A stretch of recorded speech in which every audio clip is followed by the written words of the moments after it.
Hello বন্ধুরা, কেমন আছেন সবাই? আশা করি ভালো আছেন। আজকে আপনাদেরকে একেবারে হিজিবিজি একটা রেসিপি দেখাবো। মানে কি বলবো? বাইরে আমরা যারা থাকি অনেক সময় হয় যে সবজি এনেছি, কিন্তু সাথে সাথেই সব সবজি রান্না করতে পারিনি। কিছু সবজি নষ্ট হয়ে যাবে।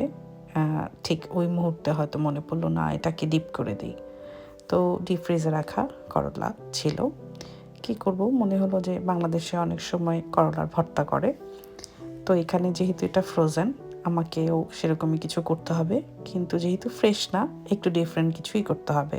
একেবারেই সেম করা যাবে না যে সিদ্ধ করেই ভর্তা।